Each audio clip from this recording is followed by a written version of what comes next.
శుక్లాంబరధరం విష్ణుం శశివర్ణం చతుర్భుజం ప్రసన్నవదనం ధ్యాయే సర్వవిఘ్నోపశాంతయే వసుదేవసుతం దేవం కంసచానూరమర్దనం దేవకీ పరమానందం కృష్ణం వందే జగద్గురుం గోవిందాయ విద్మహే గోపీజనవల్లభాయ ధీమహి తన్నో కృష్ణ ప్రచోదయాత్. ఓం సివిఆర్ ఛానల్ ప్రేక్షక మహాశయులకు స్వాగతం, సుస్వాగతం. విశేషమైనటువంటి మాసాల్లో భాగంగా కార్తీక మాసం యొక్క స్నాన విధి అనేటువంటి యొక్క కార్యక్రమాన్ని, కార్తీక మాసంలో చేయవలసినటువంటి యొక్క విశేషాలని, కార్తీక మాసంలో ఏది చేయాలి, స్నానం యొక్క విశిష్టత, స్నానం ఏ నదిలో చేయాలి, అట్లాగే ఈ స్నానం అనేటువంటి యొక్క వివిధ ప్రాంతాల్లో చేసినటువంటి యొక్క దాని యొక్క ఫలితం ఏంటి అనేటువంటిది కార్తీక స్నాన విధి అనేటువంటి యొక్క కార్యక్రమాన్ని ప్రేక్షకుల ముందుగా ఉంచుదామనేటువంటి యొక్క ఉద్దేశంతో సివిఆర్ యాజమాన్యం మరియు సిబ్బంది వీరందరూ కూడాను ఈ యొక్క కార్యక్రమానికి స్వాగతం పలుకుతూ మీ ముందుకు ఈ కార్తీక స్నాన విధి కార్యక్రమాన్ని ఉంచుదామనుకున్నాం.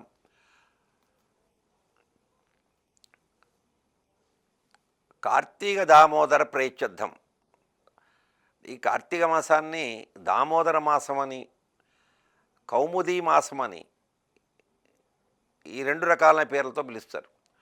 అట్లాగే ఈ కార్తీక మాసం తెలుగు మాసాల్లో 8వ మాసంగా చెప్పబడింది. విశేషంగా ఈ కార్తీక మాసంలో ప్రతి వారు కూడా స్నానం చేయాలనుకుంటారు. ఆ స్నానం చేసేటువంటి యొక్క స్నానం కూడాను బ్రాహ్మ్య ముహూర్తంలోనే స్నానం చేద్దామనుకుంటారు. అయితే ఈ బ్రాహ్మ్య ముహూర్తంలో స్నానం చేయటం వల్ల ఏ ఏ ప్రాంతాల్లో చేయాలి అనేటువంటిది కూడాను వ్యాస భగవానుడు 18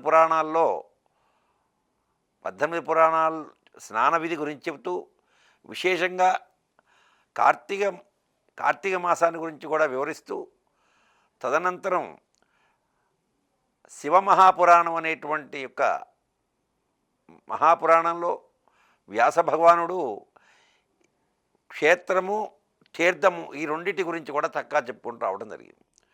అయితే ఈ కార్తీక మాస స్నానం అనేటువంటిది నదులు, వాపి, కూప, తటాకములు, నదుల్లో స్నానం చేసిన విశేషమైనటువంటివి.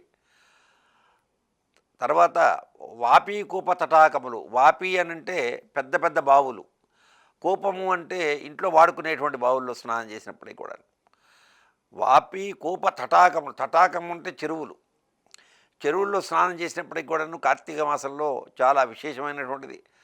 అదే కాకుండా ఈ కార్తీక మాసంలో ఉన్నటువంటి జలం యొక్క ప్రాధాన్యత చెబుతూ, జలం ఎంత విశేషమైనటువంటిది అంటే ఆవు గిట్ట మోపితే ఎంత పరిమాణం అయితే భూమిని ఆక్రమిస్తుందో, ఆక్రమించేటువంటి పరిమాణంలో ఉన్నటువంటి గుంటలో ఉన్నటువంటి యొక్క నీటిలో కూడాను కార్తీక దామోదరుడు పుష్కర రూపంలో ఉంటాడని, పుష్కరుడు యొక్క రూపంలో ఉంటాడని, ఆ గోష్పాదంలో ఉన్నటువంటి యొక్క ఆ జలంలో కూడాను ఆ జలాన్ని నెత్తిమీద చల్లుకున్నప్పటికి కూడా విశేషమైనటువంటి ఫలితం కలుగుతుందని కార్తీక మాసం యొక్క విశేషాన్ని అంత విశిష్టతగా చెప్పబడింది. అదే కాకుండా స్నానము, దీపము. స్నానం చేసిన తర్వాత తప్పనిసరిగా కార్తీక మాసంలో దీపారాధన చేయవలసిందే. ఈ దీపారాధన చేసేటువంటి ఒక దీపారాధన ఆవు నెయ్యితోని చక్కగా దీపారాధన చేయాలి. ఈ దీపారాధన చేసే సమయంలో మనం నది అయినట్టయితే నది ఒడ్డున దీపారాధన చేయొచ్చు, లేదా విష్ణువాలయంలో కానీ, తర్వాత శివాలయంలో కానీ, లేదా ఇంటి దగ్గర వాపి కూపములు అంటే ఇంట్లో బావి దగ్గర స్నానం చేసినప్పుడు ఇంట్లో ఉన్నటువంటి తులసి యొక్క మొక్క దగ్గర అయినా కూడాను దీపారాధన చేయవచ్చు. అట్లాగే కొన్ని ఇళ్లలో ఆమ్ర అంటే ఉసిరి చెట్టు వేసుకుంటారు. ఉసిరి చెట్టు యొక్క మొదట్లో కూడా దీపారాధన చేయవచ్చు. ఏది చేసినప్పటికీ కూడాను కార్తీక మాసంలో దీపారాధన చేసేటువంటి సమయంలో తులసి కోట దగ్గర దీపారాధన చేసినప్పుడు చాలామంది భక్తులు ఏం చేస్తున్నారు అంటే తులసి ఆకులకి పసుపు కుంకుమ రాస్తున్నారు. పసుపు కుంకుమ అనేటువంటిది ఆకులకి రాయటానికి వీల్లేదు. ఆ యొక్క ఆ ఆ వృక్షం తులసి యొక్క మొక్క ఏదైతే ఉందో ఆ మొదల దగ్గర కొంచెం మాత్రమే రాయాలి. ఆకులకి రాయకూడదు. రాయటం వల్ల ఫలితం ఉండదు. ఆ మొదలకు రాయటం వల్లనే ఫలితం ఉంటుంది. ఆ పసుపు కుంకుమతో పూజ చేయటం, తర్వాత పుష్పాలతోని పూజ చేయటం, తులసి యొక్క మొక్కకి ఆ దీపారాధన చేయటం అనేటువంటి చాలా విశేషం. తర్వాత ఈ కార్తీక మాసంలో సోమవారం కూడా చాలా విశేషమైనటువంటిది. అన్ని వారాల్లో ఆదివారం నుంచి శనివారం వరకు ఉన్నటువంటి వారాల్లో కార్తీక మాసంలో సోమవారం చాలా విశేషమైనటువంటిది. అంటే ఆరోగ్యాన్ని ఇచ్చేటువంటి వాడు చంద్రభగవానుడు. ఆరోగ్యం భాస్కర ఆరోగ్యాన్ని ఇచ్చేవాడు భాస్కరుడు, చంద్రభగవానుడు. ఈ చంద్రభగవానుడు ఆరోగ్యాన్ని ఇచ్చినప్పటికి కూడాను ఈ ఆరోగ్యానికి ఉపయోగపడేటువంటి మూలికలన్నింటినీ కూడాను ఔషధీకృతమైనటువంటి ఔషధీ గుణాన్ని ఇచ్చేటువంటి వాడు చంద్రుడు. కాబట్టి సోమవారం చంద్రుడికి ప్రతీక. ఈ సోమవారం రోజున చక్కగా కార్తీక మాసంలో సోమవారం రోజున స్నానం చేసి దీపారాధన చేసి యథోచితంగా పూజాది కార్యక్రమాలు నిర్వహించినట్లయితే అనారోగ్యవంతులు ఆరోగ్యవంతులు అవుతారని, అట్లాగే ఆరోగ్యం చక్కగా ఉంటుంది అని ఆ కార్తీక మాసం యొక్క విశేషంగా చెప్పుకుంటూ వచ్చారు. అలాగే కార్తీక పూర్ణిమ. కార్తీక పూర్ణిమ రోజున అన్ని తిథుల కన్నా కూడా పూర్ణిమ చాలా విశేషమైనటువంటిది. అంటే పూర్ణిమ అంటే పూర్తిగా పరిపక్వం చెందినటువంటి యొక్క ఇది. ఆ పూర్ణిమ రోజున అంటే షోడశ కళలతోని చంద్రభగవానుడు ఉంటాడు. ఆ షోడశ కళలతోని ఉన్నటువంటి యొక్క చంద్రభగవాన్ని నువ్వు పూజ చేసినా, ఆ షోడశ కళలతో యుక్తమైనటువంటి యొక్క రోజున నువ్వు ఏ కార్యక్రమం చేసినా, స్నానం చేసినా, దానం ఇచ్చినా, పూజాది కార్యక్రమాన్ని నిర్వహించినా సత్ఫలితాన్ని ఇస్తాయి, పూర్తి ఫలితాన్ని ఇస్తాయి చక్కగా అని ఆ కార్తీక పూర్ణానికి అంత విశేషం ఇచ్చాడు. తర్వాత అదే కాకుండా మన స్నానం అనేటువంటిది 2 రకాలుగా చెప్పబడింది. కార్తీక మాసంలో స్నానం చేస్తాం, మిగతా రోజుల్లో కూడా స్నానం చేస్తాం. మిగతా రోజుల్లో చేసేటువంటి స్నానం అనేటువంటిది అమంత్రక స్నానం. అంటే స్నానం చేస్తాం, శరీర శుభ్రత కోసం స్నానం చేస్తాం, వచ్చేస్తాం. ఈ కార్తీక మాసంలో కానీ, వైశాఖ మాసంలో కానీ, మాఘ మాసంలో కానీ ఈ యొక్క విశేషమైనటువంటి రోజుల్లో స్నానం చేసేటప్పుడు నదుల దగ్గర కానీ, వాపి కూప తటాకాదుల దగ్గర కానీ ఎక్కడైనా స్నానం చేసేటప్పుడు మంత్రావృతంగా స్నానం చేయమని, అది సమంత్రక స్నానం అని అన్నారు. మంత్రంతో నువ్వు స్నానం చేసినట్లయితే సమంత్రక స్నానం అవుతుంది. దేని నిమిత్తం స్నానం చేస్తున్నావు కూడా భగవంతుడికి చెప్పాలి. కార్తీక మాసంలో స్నానం చేసేటప్పుడు కార్తీక దామోదర ప్రయచ్ఛుద్ధం అంటే ఈ స్నానం సూర్యోదయాత్ పూర్వమే బ్రాహ్మీ ముహూర్తంలో లేచి నువ్వు స్నానం చేస్తావు. స్నానం చేసినప్పుడు నది దగ్గర లేకపోతే బావి దగ్గరనో లేకపోతే పట్టణాలైన పంపు దగ్గర ఎక్కడో స్నానం చేసేటప్పుడు ప్రప్రథమంగా ఆ స్నానం చేసేటువంటి యొక్క ప్రదేశంలో నువ్వు స్నానం చేసేటువంటి యొక్క సమయంలో బ్రాహ్మీ ముహూర్తం అయి ఉండాలి. ఉత్తమే తారక. బ్రాహ్మీ ముహూర్తానికి కూడా ఒక చక్కగా సమయం నిర్ణయం చేశారు పరమాత్మ. 3:30 దగ్గర నుంచి 4:30 వరకు. అదే కాకుండా కార్తీక మాసంలో విశేషంగా ఆకాశంలో నక్షత్రాలు ఉన్నప్పుడు నువ్వు స్నానం చేసినట్లయితే ఆ స్నానాన్ని ఉత్తమమైనటువంటి స్నానంగా లెక్కింపబడుతుంది. కార్తీక మాసంలో నక్షత్రాలు ఉన్నప్పుడు, బ్రాహ్మీ ముహూర్తంలో నక్షత్రాలు ఉన్నప్పుడు స్నానం చేశాడు కాబట్టి ఈయన ఉత్తమమైనటువంటి స్నానం చేశారని నీ ఖాతాలో రాసేస్తాడు పరమాత్మ. అట్లాగే మధ్యమము అధమం స్నానం కూడా మధ్యమం అధమం ఉన్నాయి, 2 ఉన్నాయి. ఆ నక్షత్రాలు వెళ్ళిపోయిన తర్వాత సూర్యోదయం కాకముందు చేసేటువంటి స్నానం మధ్యమం. నక్షత్రాలు వెళ్ళిపోతాయి, కనపడకుండా వెళ్ళిపోతాయి. సూర్యోదయం కూడా కాదు, సూర్యోదయం అవుతుంది. సూర్యోదయం అయిన తర్వాత 2 గంటల వరకు చేసేటువంటి స్నానం ఏదైతే ఉందో, సూర్యోదయం అయిన తర్వాత చేసేటువంటి స్నానం అధమమైనటువంటి స్నానము. విశేషమైన రోజుల్లో కూడాను నువ్వు సూర్యోదయం తర్వాత స్నానం చేసినట్లయితే ఆ స్నానం చేసినా కూడాను ప్రత్యేకమైన మాసంలో చేసినటువంటి స్నానం కిందికి రాదు. రోజు కూడా మనం చేసేటువంటి స్నానం అధమ స్నానమే. మనం చేసేటువంటి స్నానంను సూర్యోదయం అయిన తర్వాత కొన్ని గంటలకి చేస్తాం మనం. కాబట్టి ఆ స్నానం అనేటువంటిది అధమైనటువంటి స్నానంతో ఖాతాలో పడిపోతుంది. అట్లాగే ఈ కార్తీక మాసంలో స్నానం చేసేటువంటి స్నానం ఎందు నిమిత్తం చేస్తున్నావో చెప్పాలి. ఆ బ్రాహ్మీ ముహూర్తంలో చేసేటువంటి స్నానం సమంత్రకంగా చెబుతూ కార్తీక దామోదర ప్రయత్నం, నీ గోత్రము నీ పేరు కూడా చెప్పుకోవాలి. నది దగ్గర స్నానం చేసినా, ఇంట్లో స్నానం చేసినప్పటికీ కూడా దాన్ని సమంత్రక స్నానం అని అన్నారు. అదే భగవంతుడు కృష్ణ పరమాత్మ ఒకానొక సందర్భంలో ఈ సమంత్రకంగా స్నానం చేయకపోతే ఏంటండి, మరి మంత్రపూర్వకంగా మాకు మంత్రాలు రావు కదా అనుకుంటే, మీరు ఏ ఏ దైవాన్నైతే నమ్ముకుంటారో, ఏ దైవం అయితే మీకు ఇష్టంగా ఉంటుందో, ఆ దైవం యొక్క పేరు తలుచుకుంటూ స్నానం చేసినట్లయితే అది సమంత్రక స్నానం కిందకే వస్తుంది.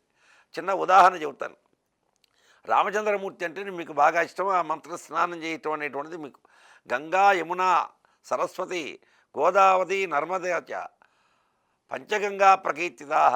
ఆ యొక్క నదుల యొక్క ఇంట్లో స్నానం చేసినప్పటికి కూడా, నదిలో స్నానం చేసినప్పటికి కూడాను ఈ నదుల పేర్లు అన్నీ కూడా చదువుతూ, ఆ నదుల పేర్లు అన్నీ కూడా ఉటంకిస్తూ స్నానం చేయమన్నాడు. అది సమంత్రకమైనటువంటి స్నానం.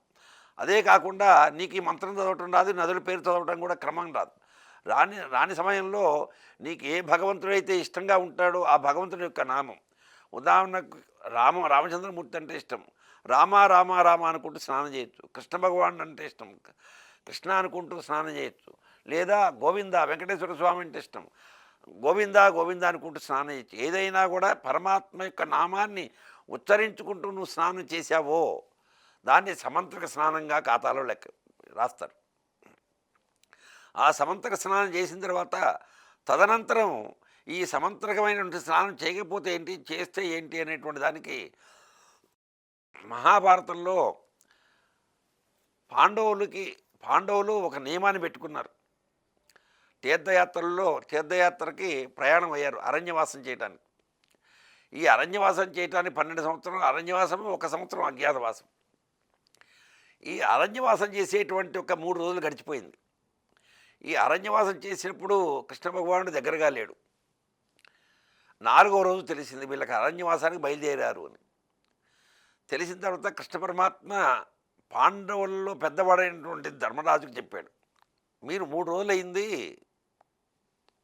అరణ్యవాసానికి బయలుదేరారు, మీ వెంట ఎవరైనా పురోహితులు కానీ ఎవరన్నా శాస్త్రం చదువుకున్న పండితులు ఉన్నారా? లేరు, మేమే బయలుదేరామని అన్నారు. అప్పుడు కృష్ణ పరమాత్మ ఒక సూచన చేశాడు, మీరు బయలుదేరేటువంటిది ఏదైతే ఉందో అది ఆ ప్రదేశాలు కానీ, ఆ నదులు కానీ, ఆ నదుల యొక్క పేర్లు కానీ, ఆ నదుల యొక్క విశేషత కానీ, ఆ పర్వతాలు కానీ, ఆ పర్వతాల యొక్క విశేషత కానీ, ఆ అరణ్యాలు కానీ, వీరు చేసిన ద్వైతవనము, కామ్యకవనము, ఈ 2 వనాల్లో కూడాను 12 సంవత్సరాలు అరణ్యవాసం చేశారు. విరాట్ రాజుని యొక్క కులంలో 1 సంవత్సరం అజ్ఞాతవాసం చేశారు. ఈ అరణ్యాల్లో ఉన్నటువంటి చెట్ల యొక్క మహిమ కానీ వీటన్నిటిని కూడా మీకు తెలవదు కాబట్టి మీరు ఒక పురోహితుడిని ఎన్నుకొని ఆ పురోహితుడి యొక్క మార్గదర్శకంగా మీరు అరణ్యవాసం చేయండి అని సూచన చేశాడు కృష్ణ భగవాన్. ఆ సూచన మేరకు ఎవరిని తీసుకుపోవాలో కూడా కృష్ణ భగవానుడే చెప్పాడు. ధౌమ్యుడు అనేటువంటి మహర్షి ఉన్నాడయ్యా, ఆ ధౌమ్యుడు అనేటువంటి మహర్షికి ఈ ఆసేతు హిమాచల పర్యంతం నదుల యొక్క విశిష్టత, అరణ్యాల యొక్క విశిష్టత, పర్వతాల యొక్క విశిష్టత అన్నీ కూడా తెలుసు. కాబట్టి అతన్ని అనుసరించుకుంటూ అతన్ని వెంట పెట్టుకొని మీరు ఇక అరణ్యవాసం పూర్తి గావించండి అని చెప్పారు. అంటే ఆ పూర్వం రోజుల్లోనే పురోహితుడు పండితుడు అనేటువంటి వాడు ఎట్లా ఉండాలో పరమాత్మ నోటి నుంచే వచ్చింది. అంటే పురోహితుడు అనేటువంటి వాడు కానీ, పండితుడు అనేటువంటి వాడు కానీ సకల శాస్త్రాలు చదువుకున్నట్లయితే కీర్తివంతుడు అవుతాడు. ఇంత డబ్బు సంపాదించడం వల్ల కీర్తివంతుడు కాలే, ఆ జ్ఞానాన్ని సముపార్జించడం వల్ల కీర్తివంతుడు అవుతాడు. అది పరమాత్మ చెప్పినటువంటిది. అలాంటి యొక్క జ్ఞానాన్ని సముపార్జించినటువంటి యొక్క ధౌమ్య మహర్షి ఉన్నాడు, ఆ మహర్షిని వెంటబెట్టుకొని మీరు అరణ్యవాసం చేయండి అన్నారు. అంటే ఏదైనా కార్తీక మాసం లాంటి విశేషమైనటువంటి మాసాల్లో స్నానం చేసేటప్పుడు మీకు అవకాశం ఉన్నట్లయితే పురోహిత బ్రాహ్మణ వెంట పెట్టుకున్న ఆ నది దగ్గరికి వెళ్ళి స్నానం చేయటం, లేదు దేవాలయంలో ఏదైనా కార్యక్రమం చేసుకుంటే పురోహిత బ్రాహ్మణ చేత మంత్రావృతంగా చేయించుకోవటం, ఇలాంటి కార్యక్రమాలు చేసినట్లయితే చాలా విశేషం. పురోహిత బ్రాహ్మణులు కానీ వీళ్ళు అందుబాటులో లేరు, మీకు అవకాశంగా లేదు, కానీ కార్తీక స్నానం చేయాలనేటువంటి మానసికంగా మీకు కలిగింది కాబట్టి ఈ చేసేటువంటి యొక్క స్నానం ఏదైతే ఉందో అది మంత్రావృతకంగా కాకుండా మీ యొక్క ఇష్టదైవాన్ని తలుచుకుంటూ స్నానం చేసినట్లయితే సమంత్రకమైనటువంటి స్నానం చేసిన దానితో ఫలితం కలుగుతుంది అని పరమాత్మ చెప్పాడు. అదే కాకుండా ఈ కార్తీక మాసం అనేటువంటిది చాలా విశేషమైనటువంటి, అన్ని మాసాల్లో చాలా విశేషమైనటువంటి మాసం. చైత్రం, వైశాఖం, జ్యేష్టం, ఆషాఢం, శ్రావణం, భాద్రపదం, ఆశ్వీజం, కార్తీకం, మార్గశీర్షం, పుష్యం, మాఘం, ఫాల్గుణం, ఈ 12 మాసాల్లో 8వ మాసం అయినటువంటిది కార్తీక మాసం. ఈ కార్తీక మాసం అనేటువంటి చాలా విశేషమైనటువంటి చెప్తూ నదులన్నీ కూడా చక్కగా నీళ్లు సమృద్ధిగా నదుల్లో ప్రవహించి ఇది వర్షాకాలం కావడం చేత పర్వతాల మీద కానీ వనాల్లో నుంచి కానీ వచ్చేటువంటి యొక్క నీరు ఏదైతే ఉందో అది ఓషధీకృతమైనటువంటి జలం. అది ఆ జలం అనేటువంటిది ఓషధీకృత జలం కావడంలో స్నానం చేయటం వల్ల మీకున్నటువంటి అనారోగ్యాలు అన్నీ కూడాను పోయి ఆరోగ్యవంతులు అవుతారు. కాబట్టి ఈ కార్తీక మాసానికి అంత విశేషత చెప్పాడు. అదే కాకుండా క్షేత్రము తీర్థము ఏదైనా ఈ కార్తీక మాసంలో ఒక క్షేత్రం విశేషమైనటువంటి క్షేత్ర మహిమ అని అంటారు. పంచభూతాల్లో భూమి, నీరు, నిప్పు అంటే అగ్ని, వాయువు, ఆకాశం ఇవి పంచభూతాలు. ఈ పంచభూతాలకి మానవ యొక్క జీవితానికి అవినాభావ సంబంధం ఉంది. ఈ అవినాభావ సంబంధం విషయంలో భూమికి విశేషమైన కార్యక్రమాలు చేసేటప్పుడు భూమికి, జలానికి మానవుడికి ప్రతిరోజు సంబంధం ఉంటుంది, ప్రతి నిత్యం కూడా సంబంధం ఉంటూనే ఉంటుంది. వాయువుకి ఎప్పుడు ఆ వాయువు వల్లనే వీడు జీవనం చేస్తున్నాడు. ఆ జీవనమైనటువంటి జీవనాన్ని ఆ ప్రాణాన్ని నిలిపేటువంటిదే వాయువు. కాబట్టి పంచభూతాలకి మానవుడికి అవినాభావ సంబంధం ఉన్నాయి. విశేషంగా ఇక్కడ క్షేత్రము, తీర్థము. క్షేత్రం ఏదైతే క్షేత్రం అనుకుంటామో బద్రీనాథనో లేకపోతే కాశీ అనో లేదా మరొకటనో శ్రీశైలం అనో లేకపోతే మరొకనటువంటి పర్వతాలను కేదార్నాథ్ అనో ఇలాంటి పర్వతాలు అయితే ఏవైతే ఉన్నాయో అట్లాగే క్షేత్రాలు ఏవైతే ఉన్నాయో ఇవి వాటికి ఒక రకమైనటువంటి యొక్క విశేషమైనటువంటి యొక్క ఫలితం ఉంది. అక్కడ చేసినట్లయితే మహాత్యం ఉంది ఆ యొక్క క్షేత్రాలకి. ఈ క్షేత్ర మహిమ అంటారు దాన్ని. అందుకనే భగవంతుడు కొంతమంది ఋషులు ఆ తపస్సు చేసేటువంటి యొక్క క్షేత్రాన్ని వాళ్ళు ఎంచుకున్నారు చక్కగా. ఈ చోట చేసినట్లయితే మిగతా వాడు చేసినటువంటి దానికన్నా కూడా ఒక 1000 రెట్లు ఫలితం ఎక్కువగా ఇస్తుంది అని. అందుకని అది క్షేత్రమహిమ అంటారు. అట్లాగే ఆ క్షేత్రమహిమలో జీవనదులు ఉన్నాయి. ఆ జీవనదులు ప్రవహించేటువంటి యొక్క ప్రాంతం ఏదైతే ఉందో ఆ ప్రాంతానికి చుట్టూ 20 కిలోమీటర్ల పర్యావరణం ఎంతవరకు ఏదైతే ఉందో అది ఉత్తమమైనటువంటి క్షేత్రం అంటారు దాన్ని. అందుకని ఉత్తమమైనటువంటి యొక్క క్షేత్రాలు కానీ దేవాలయాలు కానీ నదీ పరివాహ ప్రాంతాల్లోనే ఉన్నాయి, జలాన్ని అనుసరించుకుంటే ఉన్నాయి. అదే కాకుండా కొన్ని ఉత్తమమైనటువంటి యొక్క దైవ దర్శనం చేసుకునేటువంటి యొక్క భగవంతునికి సంబంధించినటువంటి యొక్క దేవాలయాలు కానీ ఇవి పర్వతాల మీద మాత్రమే ఉన్నాయి. ఆ పర్వతాలు కూడా విశేషమైనటువంటి పర్వత భాగాలు ఆ పర్వత భాగాల్లోనే ఉన్నాయి. తర్వాత జలం యొక్క విశేషత. ఈ జలము అనంటే మానవుడికి శారీరకమైనటువంటి శుభ్రతను కలిగించేటువంటిది జలం. అదే కాకుండా నిత్యం శుభ్రపడేటువంటి యొక్క శరీరమే కాకుండా మానవుడు చేసేటువంటి పూజాది కార్యక్రమాలు భగవంతుని కార్యక్రమం ఏది చేసినప్పటికీ కూడాను స్నానం చేస్తేనే పునీతుడు అవుతాడు ఆ పూజా కార్యక్రమం చేయడానికి. ఆ విధంగా జలము వల్ల శరీరం అనేటువంటిది పునీతం అవుతుంది. పునీతం అయిన తర్వాత తదనంతరం భగవంతుడి దగ్గరికి వెళ్ళి వాడు పూజ చేసుకోగలుగుతాడు.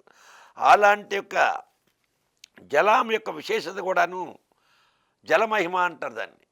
అలాంటి యొక్క జలము కొన్ని రకాలైనటువంటి యొక్క జలాల చేత ఏర్పడినటువంటి కొన్ని నదులు ఉన్నాయి.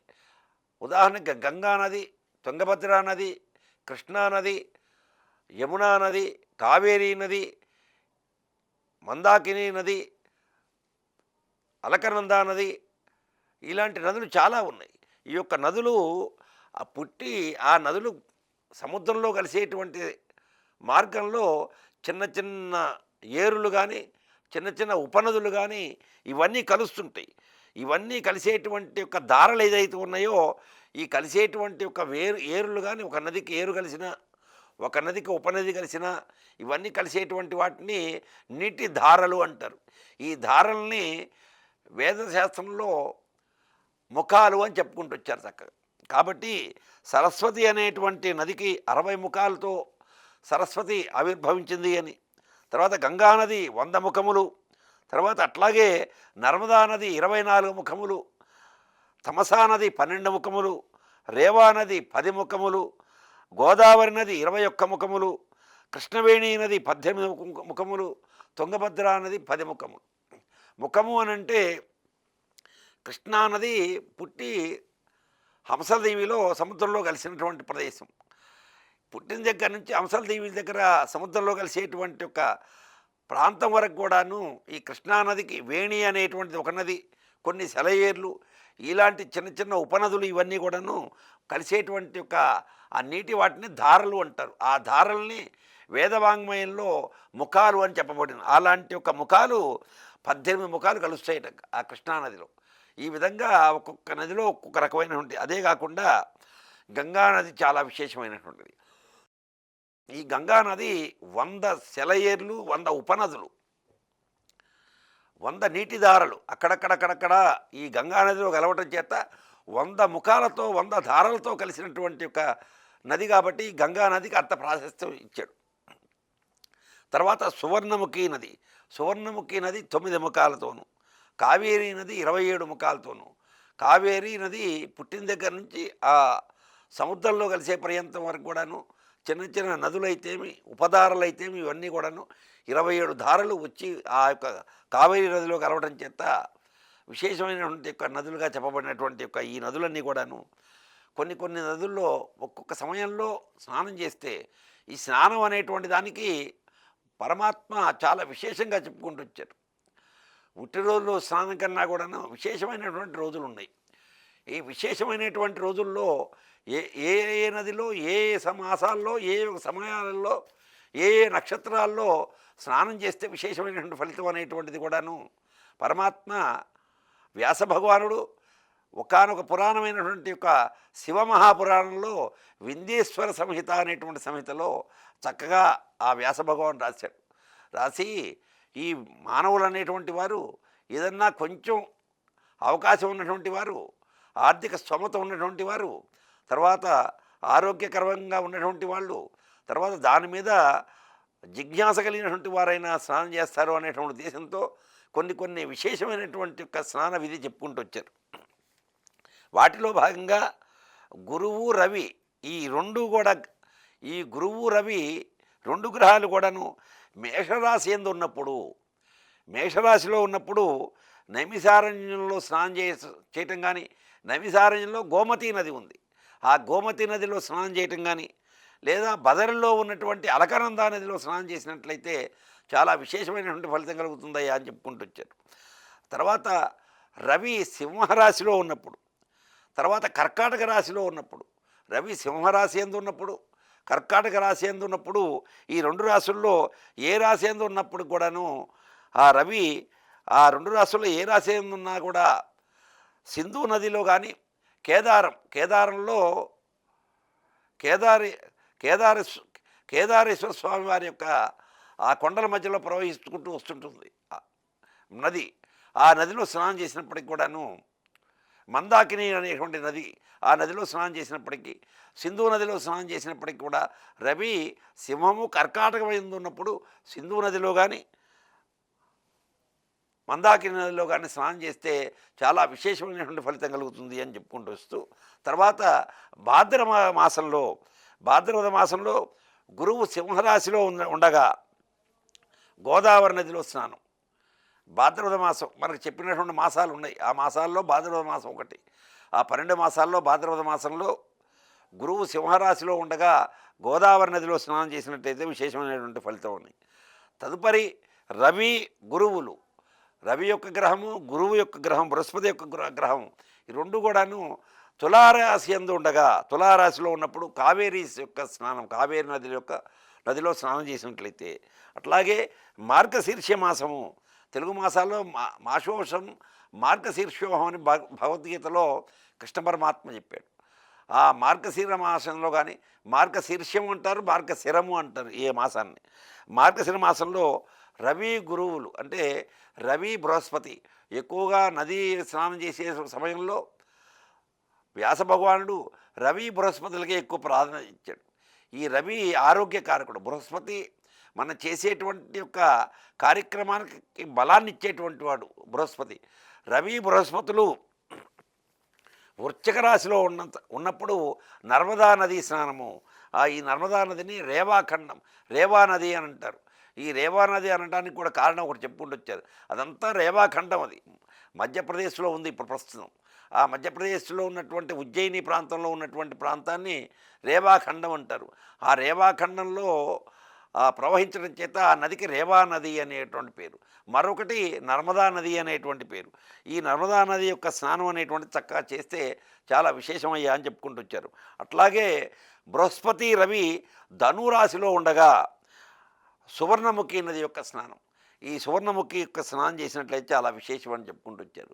మనందరికి కూడాను అత్యంత ఇష్టమైనటువంటిది, శాస్త్రంలో ప్రప్రథమంగా భూమి మీద వచ్చినటువంటి ఒక నది ఏదైతే ఉందో ఆ గంగా నది. ఆ గంగా నది స్నానం కూడా చెప్పుకుంటూ వచ్చారు. మాఘమాసంలో గంగానది స్నానం గురువు మకర రాశిలో ఉండగా మాఘమాసంలో చేయాలి. ఎప్పుడు మకర రాశిలో గురువు ఉండగా గంగానది స్నానం చేసినట్లయితే చాలా విశేషమైనటువంటి ఫలితం కలుగుతుంది అన్నారు. అట్లాగే రవి బృహస్పతి ఈ ఇద్దరు గ్రహాలు కూడాను మీనరాశిలో ఉండగా కృష్ణవేణి నది యొక్క స్నానం చేసినట్టయితే విశేషమైనటువంటి యొక్క ఫలితం కలుగుతుంది అని చెప్తూ, ఈ పూర్వం ఉన్నటువంటి ఋషీశ్వరులు వీళ్ళందరూ కూడాను విశేషంగా ఆ యొక్క రవి బృహస్పతుల యొక్క కలయిక ఏ రాశిలో ఉంటుందో ఆ రాశిలో ఆ నదిలో స్నానం చేసినట్లయితే విశేషమైనటువంటి యొక్క ఫలితం కలుగుతుంది అని మానవులకి చక్కగా ఉటంకించారు వ్యాస భగవానుడు శివమహాపురాణంలో. తర్వాత మనకున్నటువంటి యొక్క పాపాలు ఉంటూ ఉంటాయి. స్నానం చేయటం వల్ల ఉపయోగం ఏంటండి అని అంటారు. ఈ స్నానం చేయటం వల్ల మనం చేసేటువంటి పాపాలు చాలా పాపాలు ఉన్నాయి. వాచక పాపము అని, కామిక పాపము, వాచక పాపము, నోటితో తిడతాము ఒకళ్ళని. వాళ్ళు ఏం చేయకపోయినా కూడాను, వాళ్ళు చేసేటువంటి ఒక పొరపాటు చిన్నదైనా కూడాను పెద్ద పొరపాటు చేసినంతగా వాళ్ళని తిడతాం, అది వాచక పాపము అంటారు. తర్వాత శారీరకమైనటువంటి పాపం, మనం వాళ్ళని శారీరకంగా ఇబ్బంది పెడతాం, కొట్టడం ఇలాంటి పనులు చేస్తుంటూ ఉంటాం, ఈ శారీరకమైనటువంటి పాపం. తర్వాత వాక్కుతో అంటే వాచిక పాపం. తర్వాత ధనంతో, నా దగ్గర డబ్బు ఉంది కాబట్టి ఈ ధనంతోనే ఈ ధనాన్ని చూపించి ఎదుటి వారికి నష్టం చేస్తాం మనం, అది కూడా ధనంతో చేసేటువంటి పాపం. ఇవన్నీ కూడాను వాక్కుతో, వాచకంతో అంటే ఎదుటి వాడిని తిట్టడం వల్ల చేసేటువంటి పాపం జపం చేయటం వల్ల తగ్గిపోతుందట, నశిస్తుంది.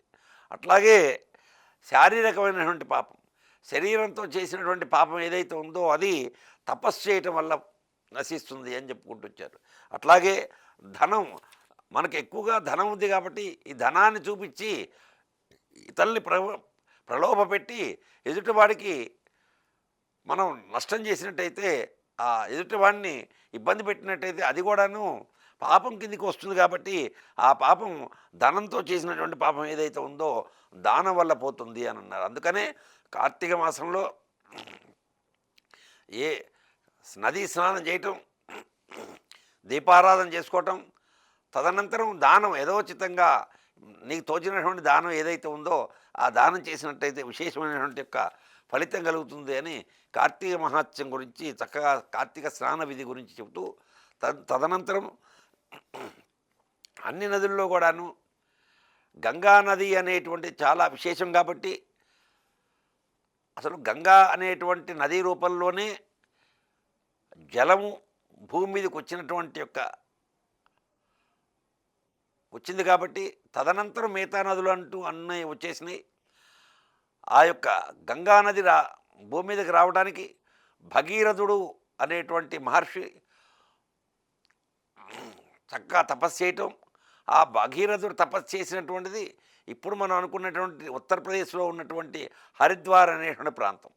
హరిద్వార్ అనేటువంటి ప్రాంతంలో భగీరథుడు ఆ గంగానది కోసం కొన్ని వేల సంవత్సరాలు తపస్సు చేశాడు. వాళ్ళ తాతలు, వాళ్ళ తండ్రి, వాళ్ళ తాతగారు వాళ్ళు కూడా తపస్సు చేశారు. చేసినప్పటికీ ఈయన మునిమనవుడైనటువంటి వాళ్ళ యొక్క వంశంలో మునిమనవుడు భగీరథుడు. ఈ భగీరథుడు ఆ గంగను తీసుకురావటం వల్ల ఆ గంగకి మరొక పేరైనటువంటి యొక్క భాగీరథి అనేటువంటి నామకరణం జరిగింది. ఏదేమైనప్పటికీ కూడాను కార్తీక మాసం ప్రతి వాళ్ళు గంగ స్నానం చేద్దామనేటువంటి యొక్క సంకల్పం కలుగుతుంటుంది. ప్రతి వారికి కూడాను అన్ని నదుల్లో కూడా గంగా స్నానం చేయటం ఉత్తమం అనేటువంటి శాస్త్రాలు కూడా చెబుతున్నాయి. తర్వాత గంగా పరివాహ ప్రాంతంలో దానం ఇచ్చినా కూడా విశేషమైనటువంటి ఫలితం అని చెబుతుంది. ఆ గంగా నది పరివాహ ప్రాంతంలో నువ్వు ఏది చేసినప్పటికి కూడాను మిగతా ప్రాంతంలో చేసినటువంటి దానికన్నా కూడాను కొన్ని కోట్ల రెట్ల ఫలితాన్ని ఇస్తుంది అని చెబుతారు. అలాంటి యొక్క గంగా నదిని హరిద్వార్ ప్రప్రథమంగా గంగా భూమికి చేరినటువంటి ప్రదేశం హరిద్వార్. అలాంటి హరిద్వార్ని చక్కగా చిత్రరూపకంగా చూపించి ఓం సివిఆర్ ఛానల్ యాజమాన్యం వారు, సిబ్బంది వారు, ప్రేక్షకులకి అందరికి కూడాను గంగా స్నాన ఫలితం వారికి చెందాలనేటువంటి ఉద్దేశంతో ఆ గంగా ఆ హరిద్వార్లో ఉన్నట్టు గంగా భూమికి చేరినటువంటి ప్రదేశాన్ని చిత్రరూపకంగా మీ ముందు ఉంచి అక్కడ స్నానం చేసేటువంటి వారు ఆడవారు మగవారు అందరూ కూడా చక్కగా స్నానం చేస్తున్నటువంటి యొక్క చిత్రరూపాన్ని మీ అందు ఉంచి మీరు గంగలో స్నానం చేయకపోయినప్పటికీ కూడాను ఈ చిత్రరూపం చూడటం వల్ల గంగలో స్నానం చేసినంత ఫలితాన్ని కలిగించాలనేటువంటి యొక్క సదుద్దేశంతో అనేక వ్యయప్రయాసాలతో కూడి హరిద్వార్లో ఉన్నటువంటి యొక్క గంగా నది యొక్క చిత్రరూపాన్ని స్నానం చేస్తున్నటువంటి యొక్క చిత్రరూపాన్ని తర్వాత ఆ హరిద్వార్లో గంగానది ఒడ్డున్నటువంటి యొక్క సింధూర రంగులో ఉన్నటువంటి మందిరం ఒకటి కనపడుతూ ఉంటుంది. మనం చూస్తుంటే ఆ చిత్రంలో కనపడేటువంటిది మాయాదేవి. అసలు హరిద్వార్కి మాయాపురము అనేటువంటి పేరు. ఆ మాయాపురానికి అధిపతి ఆ మాయాదేవి. ఆ మాయాదేవి ఇప్పుడు మనం అనుకున్నటువంటిది హరిద్వార్. మీరు హరిద్వార్లో ఎక్కడ స్నానం చేసినప్పటికీ గంగ మొట్టమొదటగా భూమి మీద ప్రవేశపెట్టినటువంటి కాలు విడిగినటువంటి యొక్క ప్రదేశం ఏదైతే ఉందో అది హరిద్వార్. ఆ హరిద్వార్లో హరికీపూడి అనేటువంటిది యొక్క మీరు చూసేటువంటి చిత్రం ఏదైతే ఉందో అది పూర్తిగా హరిద్వార్. అక్కడే చేస్తారు అందరు కూడా స్నానం. ఒక్కసారి స్నానం చేస్తే జన్మలో నువ్వు బతికున్నంతకాలం రోజు స్నానం చేసినంత ఫలితం కలుగుతుంది. కాబట్టి చాలా వ్యయప్రయాసాలకి ఓర్చి ఆ యాజమాన్యము సిబ్బంది వీరందరూ కూడా ఆ చిత్రరూపంలో చిత్రాన్ని మీ ముందు ఉంచారు. చక్కగా కార్తీక మాసంలో చేయవలసిన విధి విధానాలన్నీ కూడా విశేషంగా స్నాన విధి ఏ మాసంలో ఏ యొక్క తిథుల్లో ఏ యొక్క రాశిలో ఏ భగవంతుడు ఏ యొక్క నదిలో స్నానం చేయాలి అనేటువంటిది చక్కగా విశదీకరించడం జరిగింది. కాబట్టి 50 మంది ఛానల్ చూసేటువంటి ప్రేక్షకులందరికీ కూడాను సాధ్యమైనంత వరకు కూడా చాలా వ్యయప్రయాసాలు పొందినైనా సరే మీ యొక్క కార్యక్రమాలని ఇదో శాస్త్రంలో శివమహాపురాణంలో చెప్పినటువంటి దాని ప్రకారంగా చేస్తారని మీ అందరినీ కూడాను ఆ వల్లభి వేణుగోపాల స్వామి వారి యొక్క అనుగ్రహం ఉండాలని కోరుకుంటూ స్వస్తి ప్రజాప్య పరిపాలయంతాం న్యాయేన మార్గేణ మహిమహీష గోబ్రాహ్మణేభ్య సోమస్తు నిత్యం లోకా సమస్త సుఖినో భవంతు.